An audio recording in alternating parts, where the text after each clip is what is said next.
If the British Empire and its Commonwealth last for 1,000 years, men will still say this was their finest hour. We stand for Queen, Country, and Video Games. BRB UK. Worse teeth, Better accents.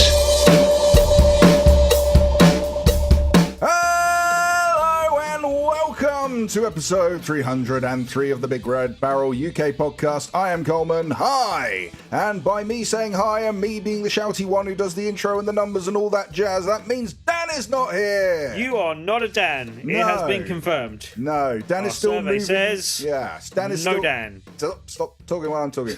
Dan He's is... probably deaf. Stop talking when I'm talking. Dan is moving house still, so we are without a Dan. And what a week to take off, because there's bugger all going on in the news, which means we probably should have taken this week off instead of last week. Anyway, a man who also took last week, well, he didn't take last week off because he was too busy recording his other podcast, VRB, to last week. It's Timothy, Kenneth James Heebs. Yeah, that's not entirely fair. We weren't recording the podcast, so I moved that podcast recording. So, you know. I said, Tim, Dan's moving house and I have work. Could you record BRB UK with some guests? And he went, I'll get Dear Med and Kev on. Also, I'm going to record a different podcast. So that's not quite how this went down. That's exactly how it went down. But yeah, apparently it takes a long time to move a house. I guess he's doing it brick by brick. Brick by brick. It's a brick house. Yeah, it takes a while. It's the silly way to move house, but okay. And as we occasionally do, when Dan is away, the boys will play and they'll go find a third. And this third this week is Rick. Hello. Rick from the brand new Big Red Barrel podcast, Comics Inc. Yay! That is correct. Finally. And that has been in the works for quite some time. At least 3 years. I believe about 2 years ago, you guessed it on the Big Red Barrel cast. Remember them? Yep. And said that you were going to be debuting Big Red Barrel's new podcast. Yeah, that was about 2.5 years ago. Yeah, that worked out well. Yeah. I wasn't lying. Timely. Yeah, that's true. I'm just not very good at timekeeping. Well, no. To be fair, that was not your fault. Like, it took some things. Anyway.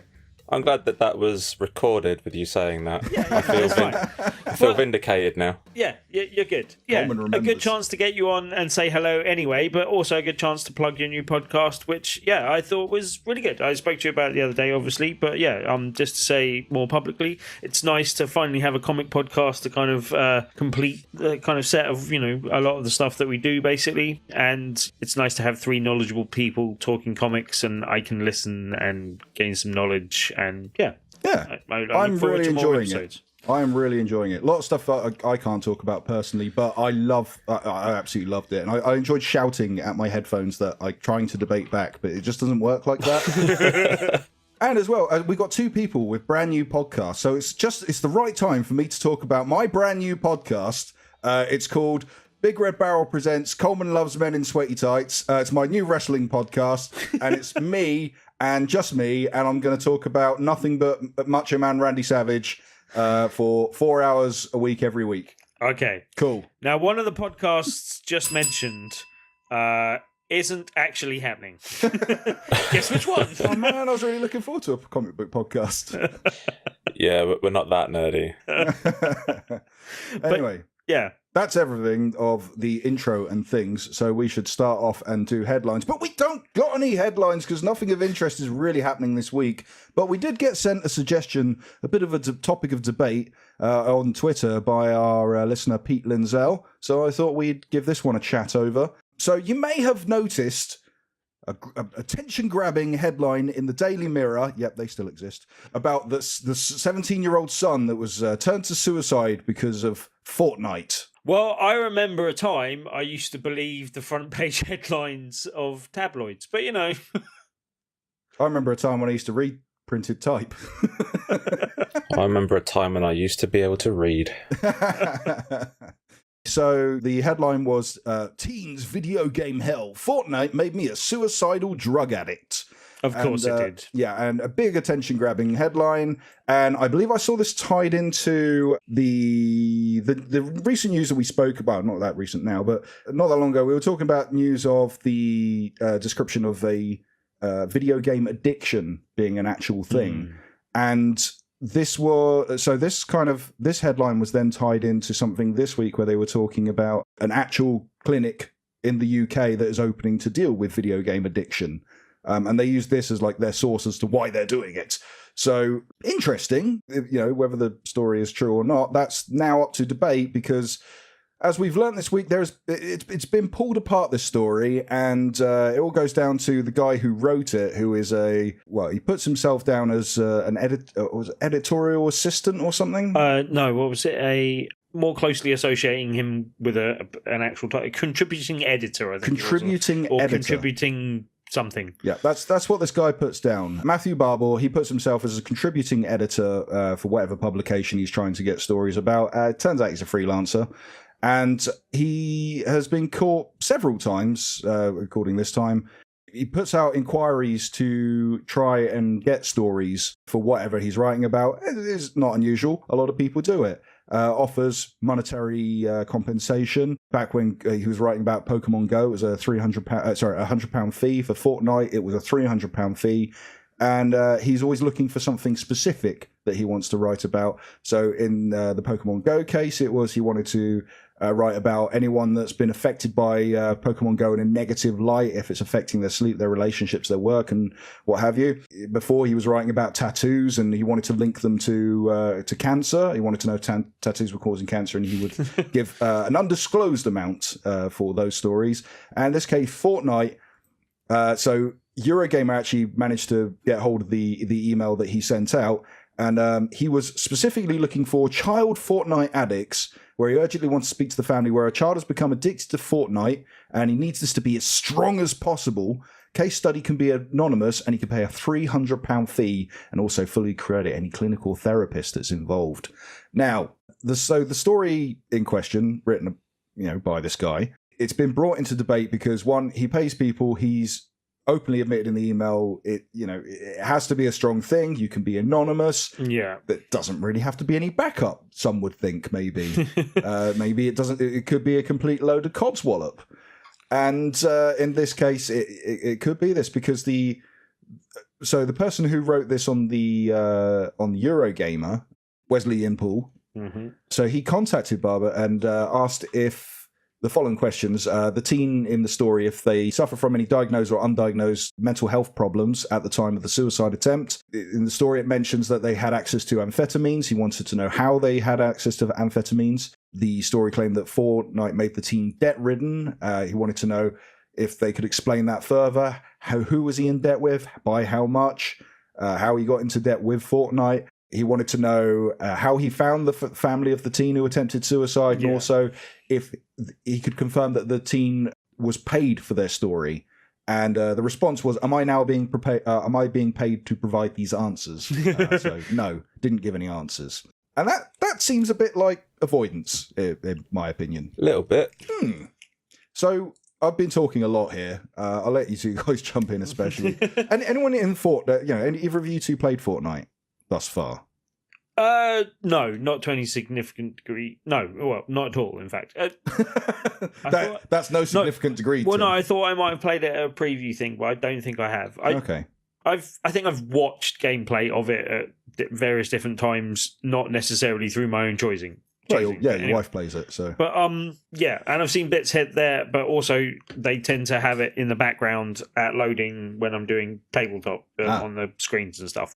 For me, this isn't so much a video game story as a rag tabloid story. Like there's a few newspapers associated with this. There's the Mirror, there's the Sun, the Daily Mail. They're the three worst offenders. I guess you could rope the Star in there and probably a couple of others. But because it's interesting you mentioned the Sun, because the Sun was the newspaper he was representing when he wrote about Pokemon Go. Again, putting himself down as a contributing editor, and this time the Sun came out because people complained about the information that he was trying to gather for Pokemon Go and the story that was published and the way he was going about it. And they came out and said, we don't know why he's calling himself a contributing editor. He's a freelancer that we probably won't use again. As I said, for me, it's more a story on that, because without going into too many details, there's a story that I'm well aware of that I know the Sun paid £10,000 to get the story of, right? Okay.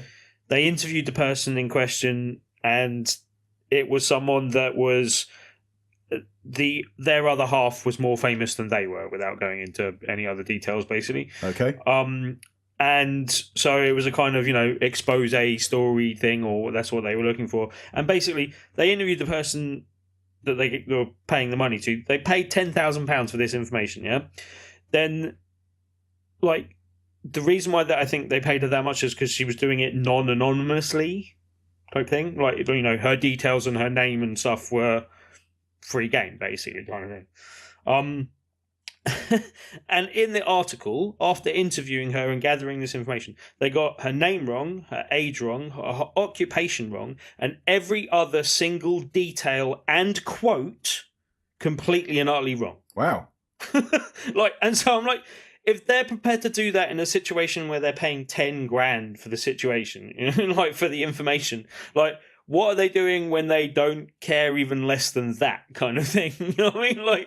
It's absolutely no surprise to me that a lot of front page headlines, and especially the sensational stuff that makes up the front sort of pages of most newspapers, are complete hack jobs.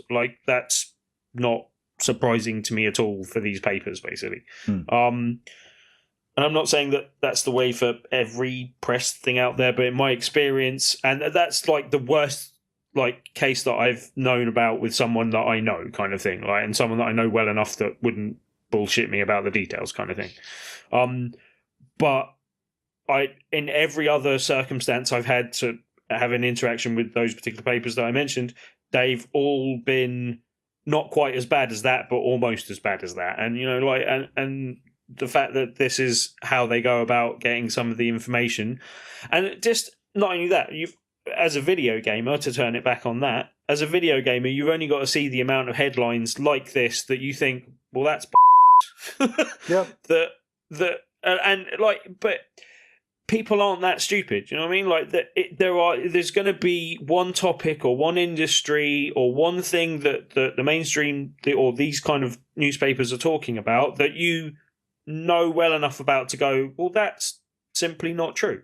To the point where you do kind of have to cynically look at everything they say and go, well, how true was that? And how much are you twisting it? And sometimes it's easy to see from how they've twisted the headline from the article that follows, and you're like, well, that's not really what matches up to the headline type thing, when they're kind of stretching things. But even when they're not doing that, it makes you wonder, how much truth there is in a lot of the stuff. And I don't like to say that because there are, good journalists out there doing good things and uncovering things for the benefit of the rest of society, but it gets harder and harder to find those good things and concentrate on those things that are being done when there's hack jobs like this going on. And as I said, when it's a subject that you know well enough to know that they're not, that they're completely talking rubbish, it makes you doubt everything else. So, yeah. I absolutely hate it. It's fear-mongering and exploitation of mental illness for monetary gain on the part of these if you're part of my language. I've been quite vocal about the fact that I suffer with mental illness quite severely, have done for the majority of my life. And looking at something like this, when they're saying I was addicted to Fortnite, or saying that someone was addicted to Fortnite, then they tried to kill themselves and they became addicted to drugs. That there's an underlying issue there. Yeah, it's not the video game. But also, I fundamentally doubt whether that's even true. Whether that sequence of events was pieced together, at all, kind of thing. I mean, I'm not denying that people do use video games as a crutch when they're suffering with depression and stuff. I do it myself. I fall into holes and it's difficult to get out. But looking at the guy, I loathe to call him a journalist, but looking at this guy's story, on Twitter, there's a guy called Chris Bratt who'd dealt with him before during the Pokemon Go thing. So this is the former head editor at Eurogamer. Yeah, and this is where I first came across the story when he was talking about it on Twitter, basically. And he contacted him, joshing him for a joke. He wanted to see what he could do. And all the guy wanted was embellishment after embellishment after embellishment. Yeah, he doesn't care about details or the truth or accuracy. Like, he starts off wanting to find someone who is maybe suffering like this. Like, oh, little Jimmy plays it for 5 hours a night. Maybe he's got a problem. Oh, is that 5 actually 7 hours? And does he not go to school anymore? And is he mainlining heroin instead of dinner? And it's just constant suggestion to the people that he's in contact with. Like, oh, can you embellish it a bit more? Can you embellish it a bit more? Because it's all about getting the story. It's all about shocking people. And like I said, it's about using fear for headlines again. It goes back to, well, everything. Like, back to what Tim said. Every generation has something to blame. Like, we had video nasties, we had heavy metal. This generation's got video games, specifically Fortnite and Minecraft. It's the same story. Do you remember when Columbine was put on Marilyn Manson? That was his fault. Yeah, that was Marilyn Manson and video games.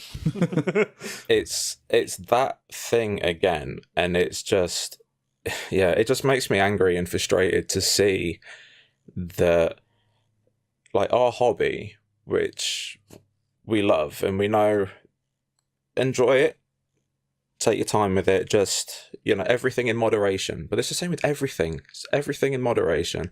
People who are acting a certain way, it's a symptom of an underlying problem.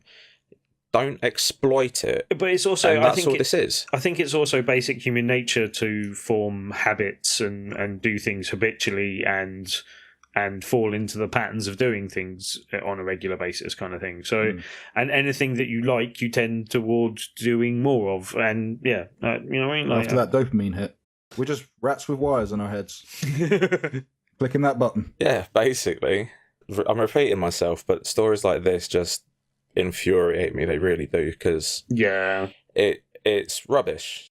And unfortunately, there are people who are reading it who are believing it.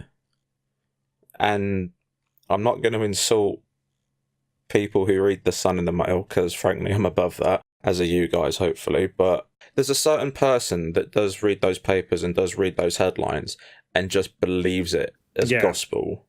Believes anything written in on a headline is definitely true, kind of thing. Yeah, and that itself, I think, is sort of like another symptom of the Facebook generation. Do you know, when you just see something like, it's an image on Facebook, it's a headline, and all of a sudden it's being just shared around everywhere, like, oh my god, look at this, and all it takes is a quick search on Google to see that that's complete rubbish. Yeah, or the like the kind of the hoaxes, like, watch out, if you don't post this into Facebook, then your Facebook are going to charge you or own all your photos or some rubbish like that. It's always my mum who sends them to me.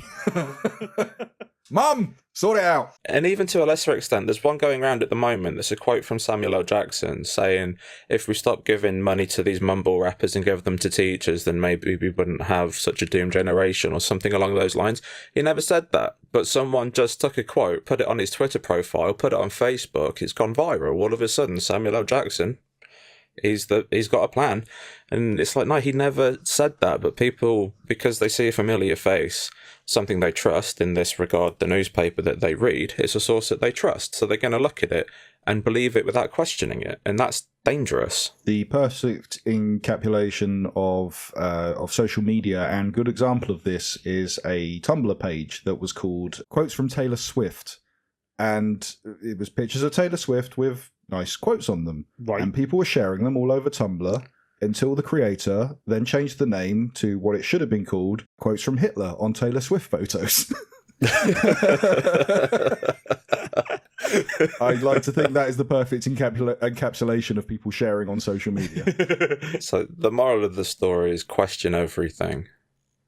There's information out there, it's easy to find for things like that. And yeah, the fact that people are just too lazy to do it is frustrating. But yeah, I can talk about this for an hour. But we've got... I'm guessing you could, and that might be a different show in itself. That's my new podcast, Rick and Coleman Slate News Corp. As a former employee of News Corp, I am happily to slag them off. So here we go. Yeah, I think we'll end that on there. Thank you to Pete Linzell again for tweeting that to us. If you'd like to tweet us any kind of subjects we should be covering, I favour that more than me looking for them. So go ahead. I'm always happy for that. Anyway, okay, so we've got a couple of points of interest. We've got a few to get through. So on the announcement side, Bossa Studios has announced that Surgeon Simulator will be making its way to the Nintendo Switch. That is good news because Surgeon Simulator is stupid fun. Now it's named Surgeon Simulator CPR, which stands for Co-op Play Ready. There's currently no release date, but there's the ability to swap the Joy-Cons between each other, which I can only imagine is used in Scalpel, by forceps. You know, that sounds fun to me. And there's going to be HD Rumble components in there as well. I'm interested, but at the same time, outside of PC, I've bought Surgeon Simulator on the PS4 and on the iPad, and neither I felt have been decent ports, mainly because of controls. You need the mouse. So you need the mouse. You need that. You need the keyboard and the mouse. The keyboard is fun for the individual finger movements. It's just something that's definitely been hard to replicate on touch controls and on pad controls. Now, I'll admit, I bought Surgeon Simulator on the PS4 probably about 3 years ago, 2-3 years ago, and on the iPad, longer. I can't remember when I first got my iPad. So they may have been updated and play really well, but I'm dubious coming out the gate, but excited at the same time because I like the idea of silly co-op with Joy-Cons. Good. Fair enough. On the release date side, Nintendo Labo, there is a new one of those coming out. It's called the Vehicle Kit. It's launching on the 14th of September. Will allow Switch users to create a variety of cardboard peripherals. The Toy-Con pack will allow you to build a number of vehicle components used to control a variety of vehicles. So what it looks like is you've got a steering wheel and like a gear stick and some pedals, and you'll be able to use that to control like an off-road kind of vehicle, and then you'll also be able to use those in different varieties as well. So the gear stick will then become a joystick. You can use it in submarines. There's lots of little games to look for it. I saw footage of a vehicle that actually changed from a car to a plane to a submarine as well, basically, which looked quite cool.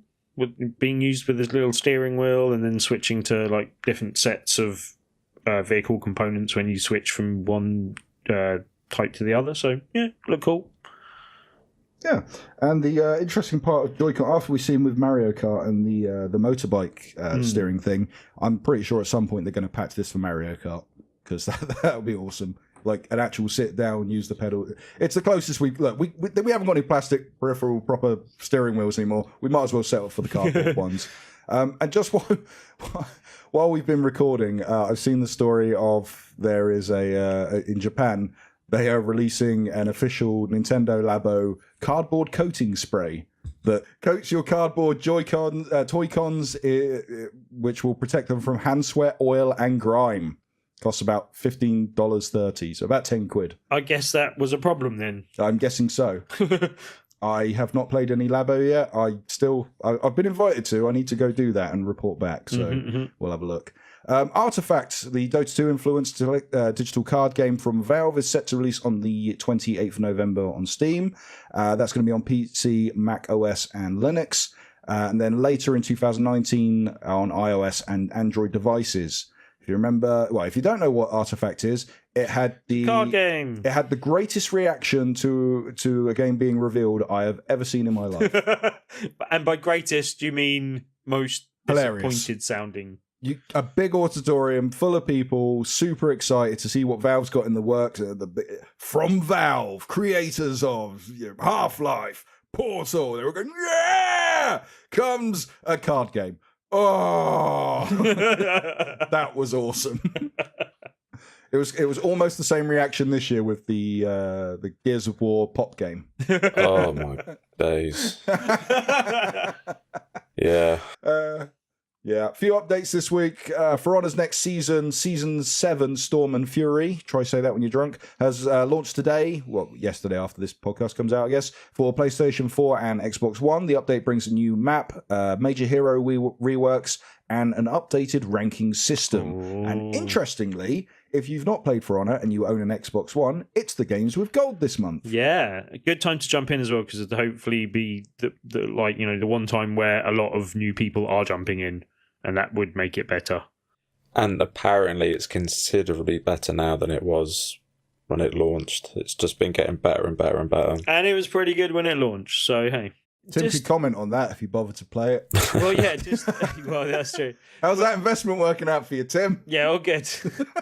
But yeah, like it's one of those things where I'm just generally glad to see Ubisoft supporting a game for so long again, basically. Like they were building up a really good reputation for doing that to the point where I'm more interested in buying more of their games solely on that basis, kind of thing. Yeah, the next Ubisoft game I'm buying Splinter Cell. Ooh. Wait, they haven't announced Splinter Cell. Exactly. I'm waiting for one. I was hoping there was going to be one at E3, there. But there was not. But I think they just announced more content for Wildlands with more Sam Fisher stuff, I think I was seeing. That was a what? What more? Yeah, I think so. I think there's more on the way. Interesting. There's a nice little nod to Metal Gear Solid in there. I liked that. I think the next one for me, I've been umming and ahhing over Division and have since been contacted by friends who have said, yeah, totally, let's play Division 2. So I looks like I'm playing Division 2. Yeah. So there we go. Okay, and from Namco Bandai, they've revealed the DLC and season pass details for Ni no Kuni 2, Reverend Kingdom. Rewind. Try that again. Crowd Sabo Selector. Reverend Kingdom, and their first edition will be arriving on the 9th of August. That's going to be called the Adventure Pack DLC 1.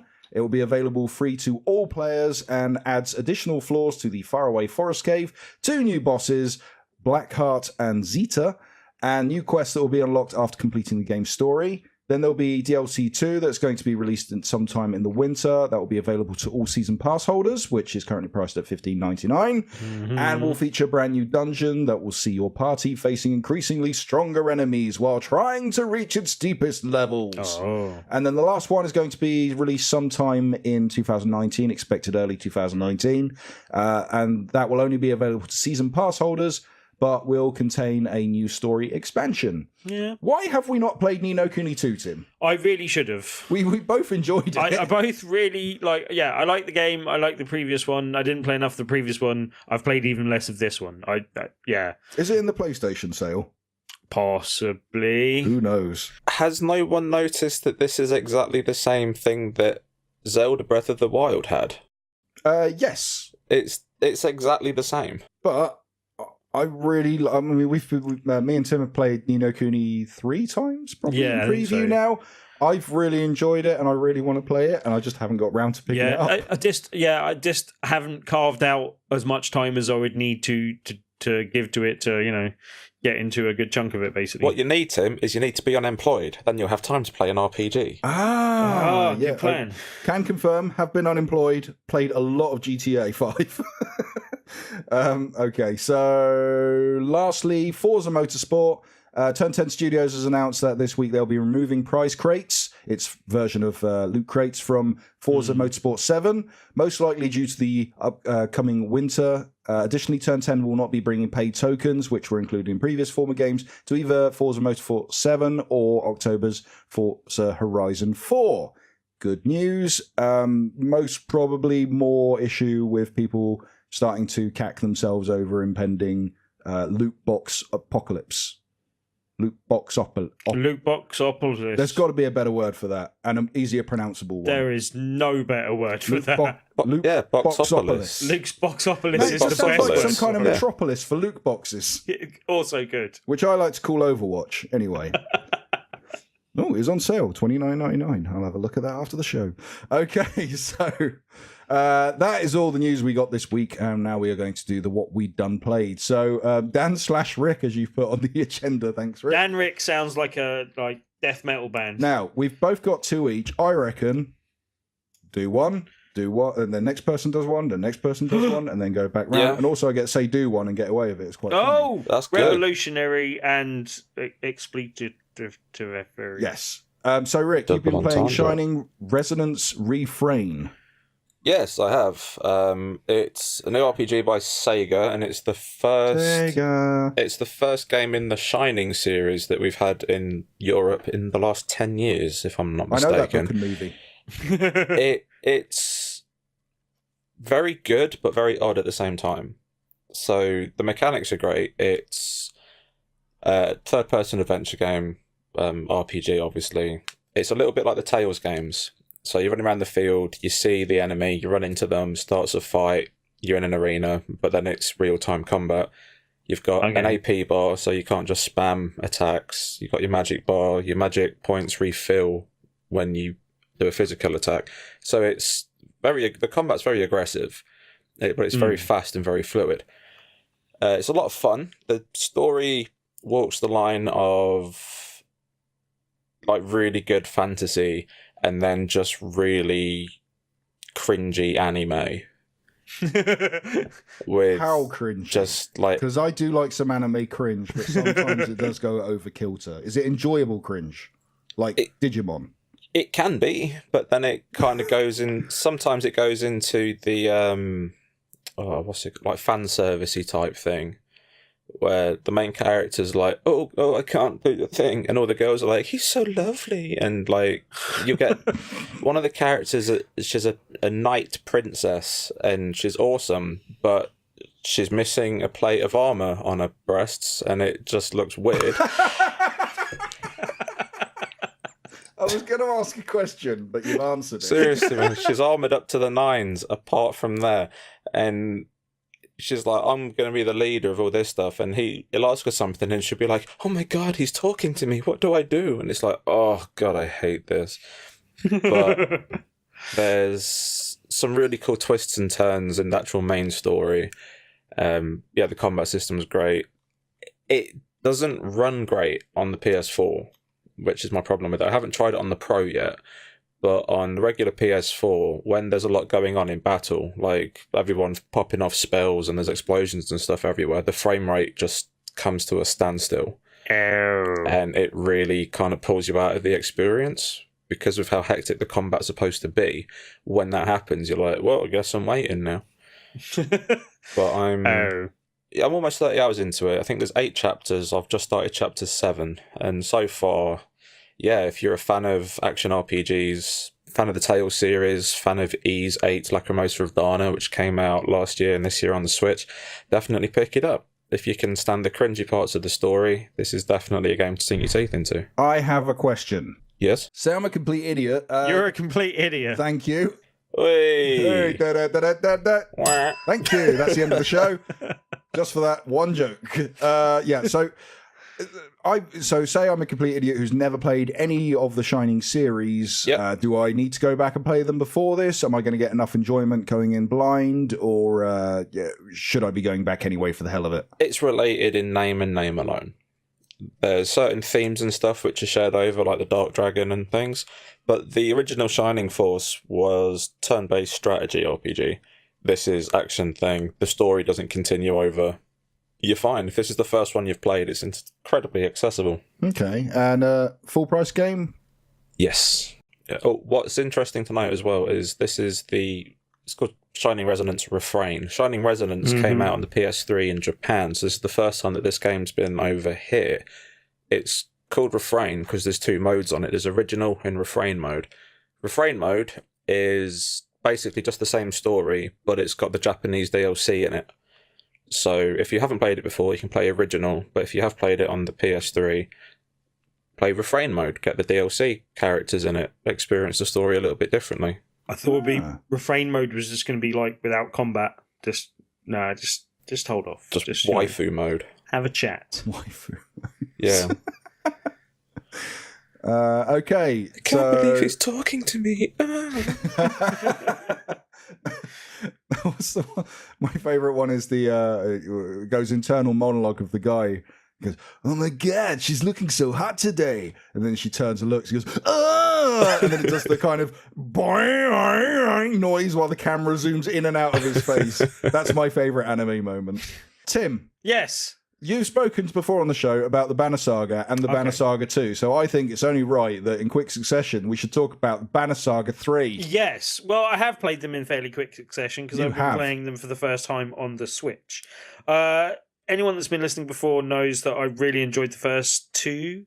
Third one continues in the same vein. It's a turn-based strategy game set in a kind of it's its own kind of fantasy-based setting, but it's very much influenced by kind of Norse mythology. It's got like a race, or well, there's kind of magic involved in different races. There's the Horseborn, which we were introduced into the last one, which are a bit like centaurs. Half man, half more horse. Horseborn. A giant race of people called Val, which are like kind of really big dudes and half vase, half man, or Vol. All Vol. And yeah, like it's really interesting universe. This is the kind of concluding part of the trilogy, and I'm probably not all the way through. I've only been playing it for a few days, but probably about halfway through, I would imagine, maybe a little bit more than that. But yeah, it's already stepped things up nicely. I'm deliberately gonna avoid talking too much about the story because it won't mean anything to anyone that hasn't played it, and it will spoil it for anyone that wants to kind of go into it. But yeah, we might do a more in-depth spoiler cast at some point as well. Possibly. Ooh. That is a possibility in upcoming podcasts. So yeah, so I'll save diving into the story too much, especially at this stage. Like the one thing I will say is you definitely will benefit from having played the first two games. There's been a chance to import your save across all three, basically. And if you've bought the first two parts, then you get the third part for 40% off, basically. Oh, okay. So that's a nice move generally, but I also think that most of their audience are going to be people that should be able to take advantage of that. I will preface this with I got a review code for parts 1 and 2. I like them so much that I deliberately bought the third part when I possibly could have got a review code for it, because I wanted to give money to support the developers, because that's how much I like this game, basically. Can I ask a question? Yes. How accessible is the combat system to people who aren't that big on the kind of turn-based strategy that it seems to be, but do want to play it? The combat isn't always easy, but like if you're like leveling up and doing your characters well enough, like it should be on the easier side. So as long as you're familiar with like level up systems, you can negate that slightly. It's still a hard game, and there's still times where you will lose a fight or get lots of people injured in the process of trying to win a fight or actually winning a fight. And yeah, in like it gets harder the deeper in you go. They kind of do a kind of a reset between the three games. Like you kind of get everyone at a certain level, and it's generally better to level some people up a lot more than others, kind of thing, and have a few people that are really high up in levels compared to most of the other team. Yeah. And so yeah, it's been weird playing across the three parts, and it kind of levels out. But I would say that it's definitely on the hard end of the scale, but it feels very rewarding and very good in what you're doing. And it's not I wouldn't say it's the hardest thing to learn. Like a lot of the harshness of the game comes in the like you'll get one combat that comes rapidly after another while you've still got people injured and haven't had time to rest so that they can recover. Yeah.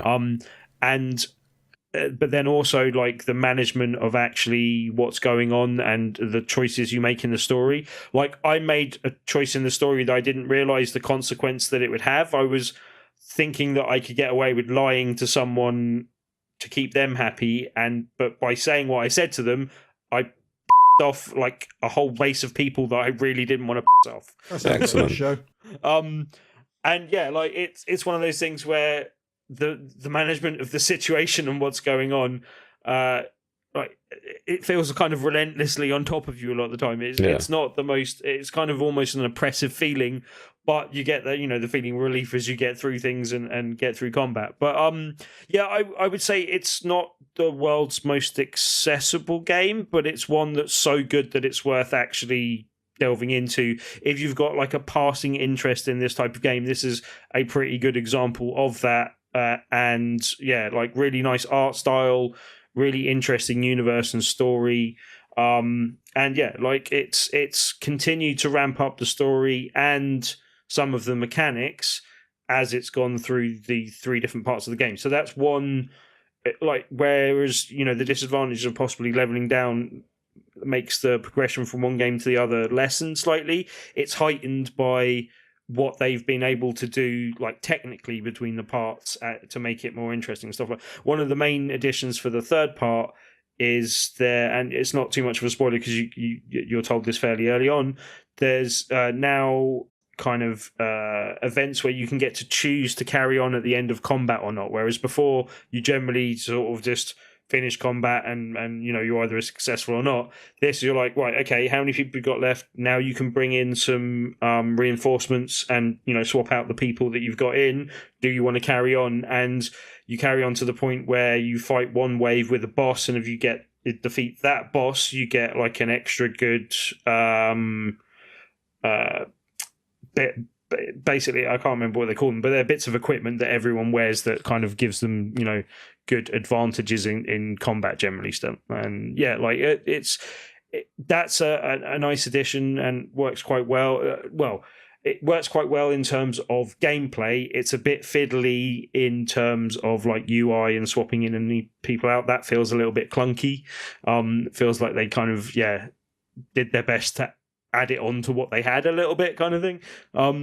But yeah, that would be my only slight criticism. I had a couple of technical hiccups in the previous games with it, like losing a bit of progress, like just, quitting out of the game, but it's pretty good at saving and auto-saving as it goes into combat, because it doesn't really let you save yourself, so you can't like jump around if you've made the wrong decision. But it's pretty good at not losing too much. You might lose like a little bit of combat, but not too much. But in this game, I haven't encountered that, but I encountered a couple of UI bugs with like the like kind of thing that comes up and asks if you're ready. It didn't disappear for like the whole of combat when it's supposed to disappear as soon as you say you're ready. And like just tiny little annoyances like that haven't completely spoilt the gameplay, but have blocked some of the UI stuff and made it a bit awkward. But I haven't had any of the problems with crashes that I had in the previous game. They've kind of done some stuff on the presentation that makes it look prettier as well. So yeah, I really enjoy it. I firmly, really glad that I got into the series in general. And as I said, the fact that I was willingly wanting to pay for the third part should tell you, how much I think of the game. And yeah, anyone with a passing interest should definitely pick it up. I've revisited a game. Well, not revisited a game. Tim played this game. I didn't play it because I was busy playing other games, and now I get to play this game because it's on the Switch. Although it's been on the Switch for a while, and I've been waiting for a discount. And the added benefit of having credit stored on my account helped as well. So anyway, I've picked up South Butt, the butts should butt. South Butt, all the butts. Fractured butthole. Butthole. You got fixated on the butt and over-butted. There is a pun there. The fractured butthole on the Nintendo Switch, which is the platform I've been waiting to play it on. And also, I've been waiting for it to be patched out a bit because there were some performance issues when it got released, which is interesting because it's South Park. Anyway, so yes, this is South Park. It's a sequel to The Stick of Truth, which came out in 2012, I want to say. 13, 12, something like that. I thought it was late in that, but 13, I think, isn't it? Yeah, 13, previous gen. It was my game of the year that year. So yeah, I really tell how much I really liked it. You've heard Tim talk about it before, so I won't go into it too much because there's probably about 5 hours part of a podcast there somewhere. Playing it on handheld is exactly what I needed. It has become my commute game. I'm on the London Underground a lot. I love playing my Switch on the Underground. It's a good way to pass the time. And what I've done with this is I've picked up not just the game, but because the game was reduced to 30 and then take off my credit, so I paid about just under £20 for it. But also the season pass was on offer, so I picked that up for 15. So I have all the DLC as well, which is nice. Fancy. Fancy. The only disadvantage I'm finding on the Switch compared to what I've seen on the consoles, two things. One is the performance. There is still some stuttering. It is on the bigger areas, which you tend to go for once and then don't really return to, like the U-Haul type. I don't want to. Was it U-Store or something like that? Yeah, that section. Yeah. Okay. There's sections like that where there's kind of too much going on, and when I say stutter, I don't mean it goes WWE 2K18 on the Switch. It has a little skip every now and then. It's not a problem. The other issue is they really haven't figured out Uplay on the Switch. Oh. So, if you play a game on the console and it goes, hey, I need to log you into Uplay. And it goes, log into Uplay. Boom, done. Yeah. Because you've logged into it on your PlayStation 3. It remembers you on the PlayStation 4. And you probably still can't remember what your login details are to Uplay. I know I don't. Damn right. Yeah, I have to log into my PlayStation account to log into my Uplay account because I can't remember what my login details are. It's been that long. So this one, you have to download the app or go to the website and log in there and link your account that way.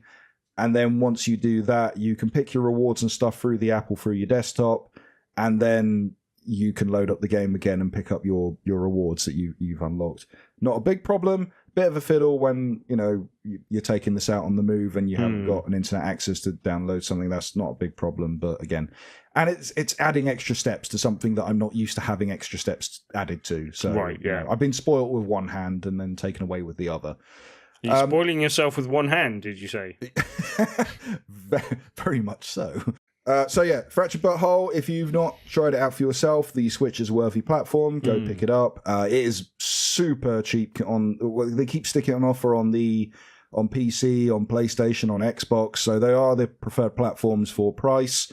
They tend to put it down to about £15, but like I say, I really wanted that handheld feature. It's come in handy. I'm really enjoying the game. I can't stop playing it. I absolutely love it. I really hope they go back and stick the first game on the Switch like they did on the PS4. I think they announced that. Oh, I hope so. They did. I might actually finish it. I could be wrong, but I thought I saw something on that. Yeah, Well, I'm sure they awesome. will. They like money, don't they?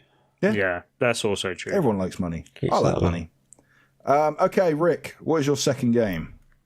I've gone back to the past and I've been playing Klonoa on the Wii, which is a remake of a PlayStation 1 game where you... I had to see the doctor when I had Klonoa in my Wii. Yeah, just a couple of tablets, 14 days. Make sure you drink lots of cranberry juice. I've missed Wii jokes. We've all had it. But it's a Namco game it was back in the day, but you play as like a little dog thing. It's a... Good. Yeah, you're a dog rabbit. And Good. it's side-scrolling platformer, 2.5D, a little bit like Kirby. Mm-hmm. I've got to be very careful how I word this because I know that if I use the phrase "you've got a magic ring," Coleman's going to lose it. Nah, I'm good. No, Yeah, this is all right. good. Dan's not here. We're safe. Right, so you've got a magic ring, and son of a. And yeah, you use that to. It sounds really weird. You use that to inflate enemies, and then you can throw them or bounce off them. Good. Yeah, it's one of the best 2D platformers I've played, to be honest. It starts off nice and simple, and then by the end of the game, like, you really have to use the skills that you've acquired throughout. But it's all learned skill. It's not like, oh, now you can do this, now you can do this. It teaches you how to like juggle enemies and how to climb using enemies, and by the end of it, you're tearing your hair out. And then there's an extra level that's been put in the Wii one. I'm not sure if it was on PlayStation 1, but it gives the worst levels in Crash Bandicoot a run for its money for difficulty. Like, I lasted 10 minutes and was like, you know what, I'm done. I'm done. I can't do this. But yeah, fantastic game. It's only about 5-6 hours long, and I was using it as a palate cleanser because I'd just finished playing like an 80-hour RPG that I was tearing my hair out at. So I needed something. That you can read a review of on BigRedBarrel.com. Rainbow Skies. Yes, you can. It's called Rainbow Skies. If you want to read some rage, read that review. Yeah, I'm not so sure you saw so many rainbows in those skies, no? More clouds. You tried. Well, I have a Klonoa-based question.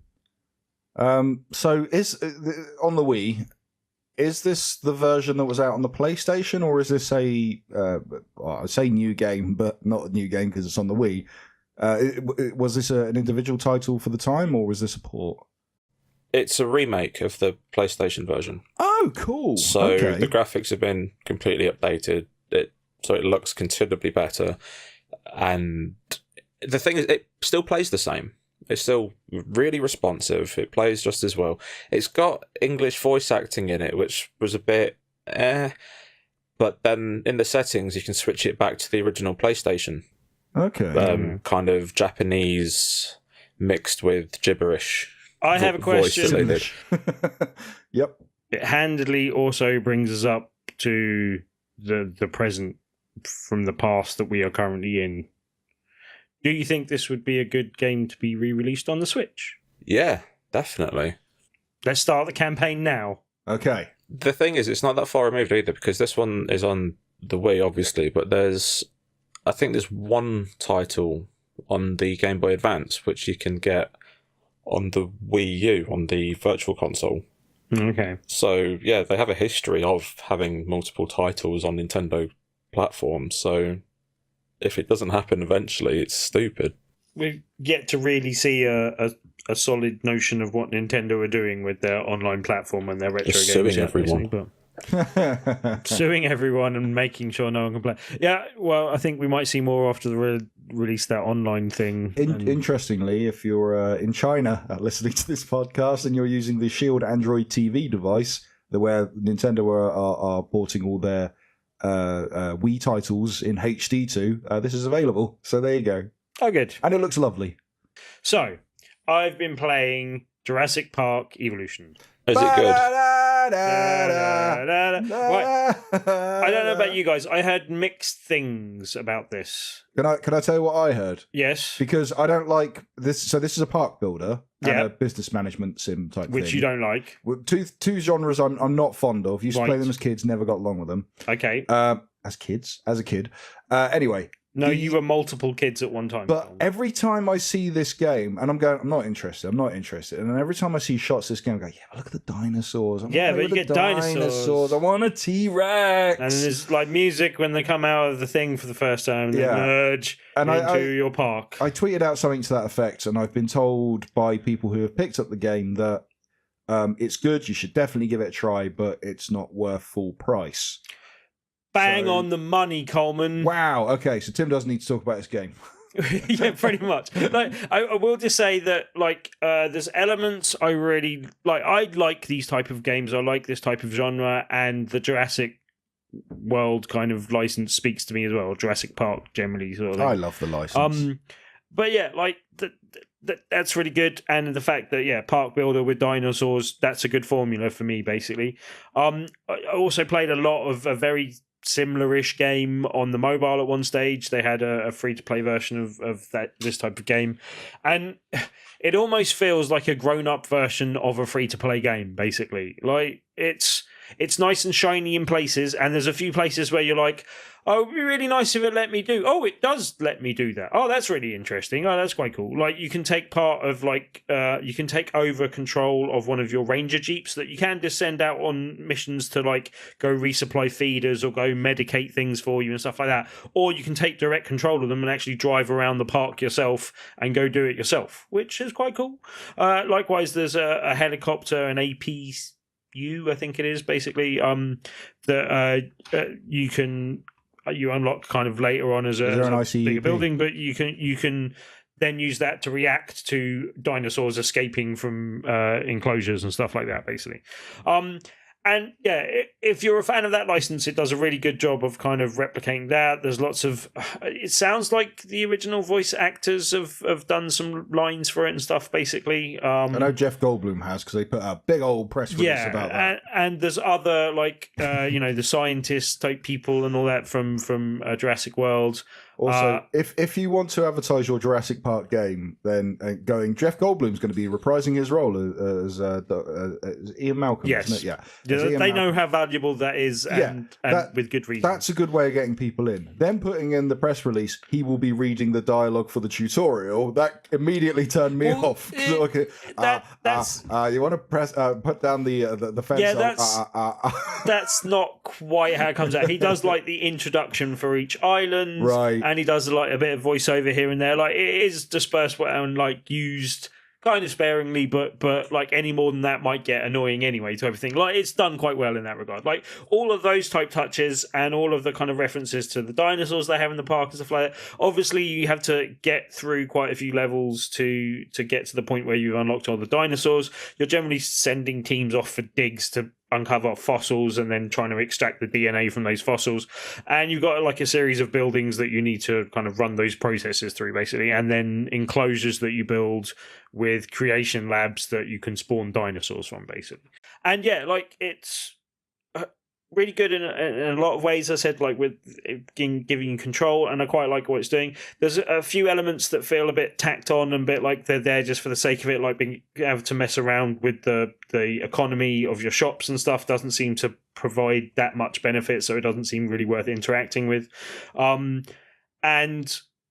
the major thing that I've had that's kind of stalled, like, you go from like island to island, and then the kind of the island conditions seem to get harsher, and that you need to build up more defenses against them, and then that unlocks more dinosaurs and stuff. But you also unlock like a playground where you can do anything with an unlimited budget on the original island from the original film.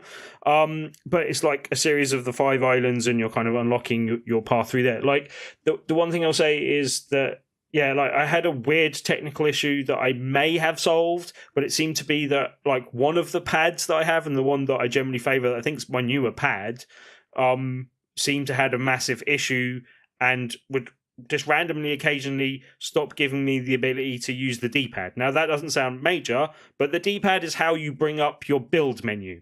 Not being able to build in a park builder is a bit of a problem. That's fine. But yeah, the other pad that I've switched to using seems to not have that issue so far. So touch wood, that may be solved. But yeah, it was just a weird issue that kept on happening, and I kept on having to like restart Island to try and redo it. I tried everything I could. And yeah, like so far switching pad seems to have solved it. But it was weird because the D-pad was working perfectly fine in, like, you know, the normal system area of things and everything else. So I didn't suspect that at all. Anyway, but yeah, like a couple of technical issues like that. So, and the slightly weird structure, it seems to like funnel you to a point where like it makes you broke. Like I stayed on the first island for ages and built up loads of money, and then you can't transfer that to the second island. And then I went broke and had to sell a load of buildings, and I haven't been bothered to go back to that situation yet and actually like restart that island or deal with that situation. But yeah, like I think there's a lot of fan service, and I think people that like that genre and this thing should like not necessarily be put off by the problems that I've had or the problems that other people have brought up, because it's an imperfect game, but it has given me a lot of enjoyment in terms of just building, you know, that park and kind of realizing that Jurassic Park dream. If you liked the mobile game, especially, I'll say, because I did, like, this is a better version of that gives you a bit more interaction and is a bit more interesting. Another game I've revisited, and actually revisited for the 3rd time in my life. I'm playing the Crash Bandicoot and Sane Trilogy. Week of thirds and trilogies, have you noticed? Yeah, so something I played as a child on the PlayStation, then something I bought on the PlayStation 4. And didn't quite get along with, as a lot of people did, although a lot of people did like it, because it was very hard, and they forgot how hard it was. That wasn't my reason. My reason was on the PlayStation, the character had the hitboxes of the characters were squared.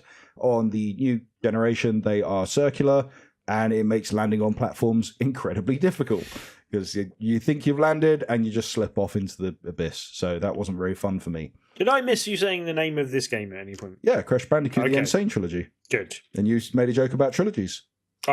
Indeed. Yeah, there you go. It's almost like I was only half paying attention. Almost. So I've picked this game up again because I've been meaning to really get into it, but I gave away my PlayStation copy to a better home. And I thought it was better suited for the Switch because I can put time into it, yada, yada, yada. Has it gone away to the farm? It's gone away to a farm with all the other PlayStation games I don't play. I gave it to someone at work because they love Crash Bandicoot. So PlayStation. I picked it up on the Switch. It was recently on offer again, and it seems like the better platform for me personally. Right. Has it got better platforming? Kind of. So the reason for this, and the reason I say for me, because a lot of people disagree with me. So that's disadvantage, common. The advantages of playing on the Switch, obviously, you have handheld. The disadvantages of playing on the Switch is there is a clear visual downgrade. The character doesn't like the character has kind of animated fur in the other games on the PC and the Xbox and the PS4. On this one, it kind of looks like he's made of felt. the funny felt, fuzzy orange felt funny felt, fuzzy felt. He looks like he's been flocked or something. It's kind of weird. It's a little jarring at first if you've played the previous one of the other versions, then gone to this. There is a clear visual downgrade, and I think as well the cutscenes aren't in engine. They're videos that are placed in, like they do with mobile games. Of another game, and it's again not a big problem to me. Not really bothered. The game still looks great with the visual downgrade. Obviously, you're not getting your 4K visuals that you would get on the Xbox One X or the PS4 Pro or the PC, and as well, you're not getting your 60 frames a second. You are getting 30 frames a second, a clear 30, which is fine. Is that okay? It's made the game easier. I'm getting along a lot better with it, and I don't know if it's because I'm playing in handheld and I have more time to get into it on the tube and stuff and practice the jump over and over again, or if it's because of the frame rate decrease, because I don't know, playing at 30 seems to feel like it used to. It seems to it's a more natural fit, maybe? Yeah, more natural fit. I mean, I've mentioned this before. Like, some games I'll play in 60 and go, oh, wow, that is smooth. That feels a lot better. Monster Hunter being one. Whenever that jumps up to 60 all of a sudden, I'm like, oh, that feels a lot better. Or God of War. Then there's games like Halo 5 that came out and they did that weird jiggery pokery to make it run at 60, and it made me feel travel sick. You know, it's kind of swings and roundabouts with the frame rate thing, and on this case, lowering it's actually benefited for me. And it just feels like, I don't know, maybe it feels like it's running slightly slower, and that's helping me time my jumps better. Okay, I'm not 100%. But it just feels like a more natural fit. So I'm really enjoying it. Game has Crash Bandicoot 1, Crash Bandicoot 2, and Crash Bandicoot 3. Warped and Wrath of Cortex, I think they're called. Anyway. Sounds right. Yeah, that sounds about right. Even though the visuals are downgraded, they still look great. The videos are very entertaining. All the cutscenes and stuff that they've redone, all brilliant. Absolutely love it. Interesting. I have a question. Yeah, okay. Is there the normal Switch tax on the price of this? I think there is, because this game came out a year after the PlayStation version. So the PlayStation version, and as well, when a lot of people were excited for the game, and then when it came out at £35, they were like, well, I'm not paying 35 quid for a game that came out on the PS1, which is actually 3 games that came out on the PS1, but hey. And I was kind of the same. I wasn't interested in this game at all, and kind of turned my nose up on it. I'm like, I've played these. I don't need to revisit them. Not a big fan of Crash Bandicoot. And then when everyone got into it, it kind of piqued my interest to go, I do want to play this game a little bit. And went out to play it, and it, £35, didn't want to pay for it. Waited for it to go down in price, picked it up for a tenner on the PlayStation. Thought that was a more healthy price. Yeah.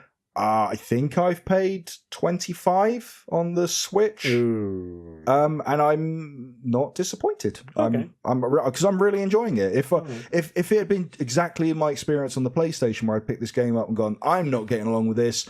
I can't even hand it off to someone because it's digital. I'm just gonna delete this and never forget. You never remember about it. Archive it, whatever. Yeah.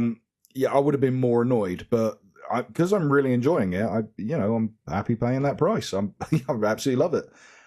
So yeah, Crash Bandicoot. If you struggled with the other versions, then it might be worth trying this version if you have a Switch. If Switch is your console of choice, then pick it up on the Switch anyway. If if you have it on, if you want to play it, then any console is your choice, really. But yeah, I'm really enjoying it. Okay, Good. That is good.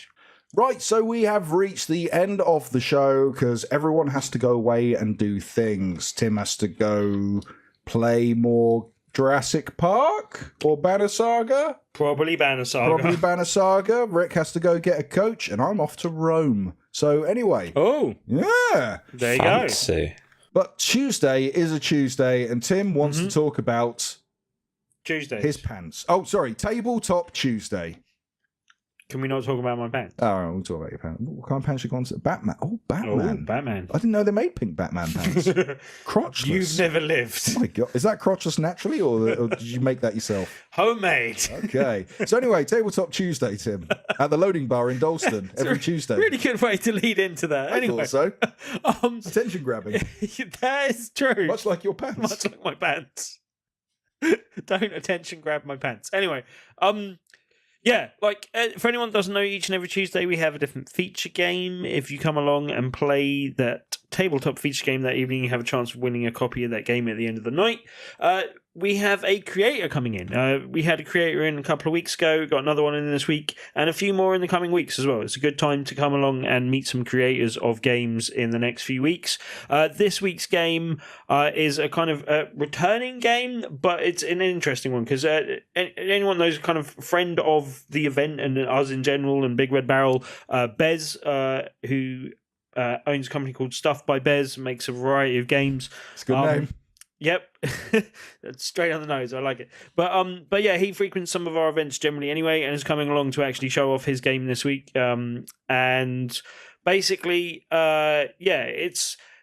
it's a system of games called Wibble Plus Plus that has a variety of games that you can play with the deck as it comes. Most of them are kind of word or letter based. Some of them aren't.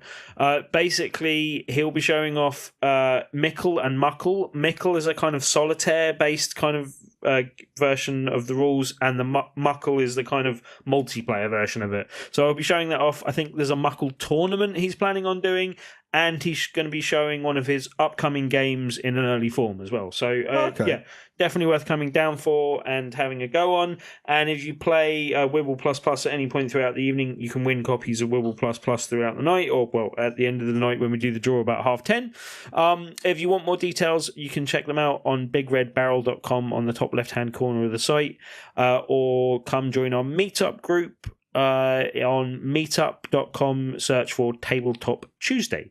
As I said, good few weeks to come along and join us. Join us in the loading bar in Dalston on the 7th of August.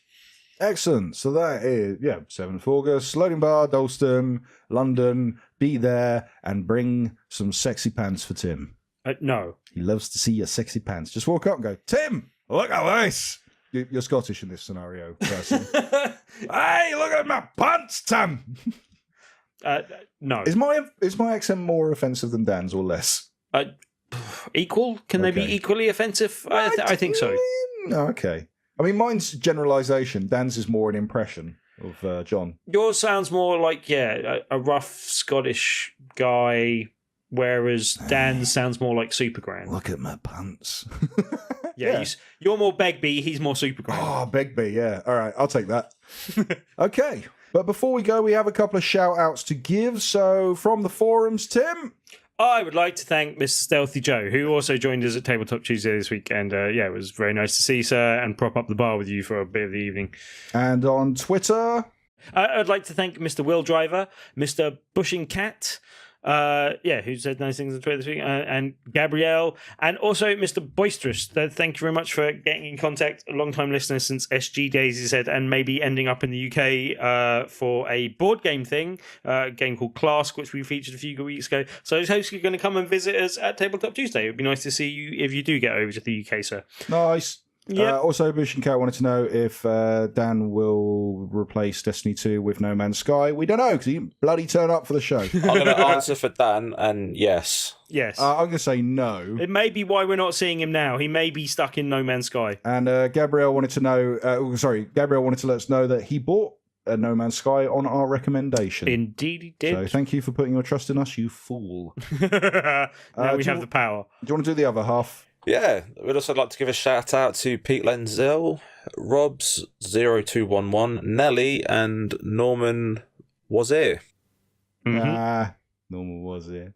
And on Facebook, thank you to Freya Goddard and Ed the Staith Price. I'm assuming that's a Jason Statham reference. It might be. It might very well. He is the Staith. The Staith. All right, so that is all we have time for. So thank you for listening once again. Hopefully we're business as usual next week, unless Dan has built his house and realised he forgot to plug in the internet. It's very possible. But if that's the case, I'm sure we can find another third. Anyway, for this week, thank you, Rick, for joining us. Thank you very much for having me. It's been a pleasure. Remember to listen to Comics Inc. It is a flippin' brilliant podcast. And also talking about flippin' brilliant podcasts, Tim also has a podcast. It's called VRB and it's about virtual reality. Thank you, Tim. Yep, all good. And I have a podcast all about cheese called Cheese All Top Cheese Day. I thought you were going to have a Sweaty Men podcast. That's a different podcast. That's been cancelled already, and the next podcast is all about cheese. I'd probably listen to the cheese one, to be honest. Yes. Anyway, I have been Coleman. I might have been Tim. And I've been in a hurry. Excellent. So until next time, dear listeners, goodbye.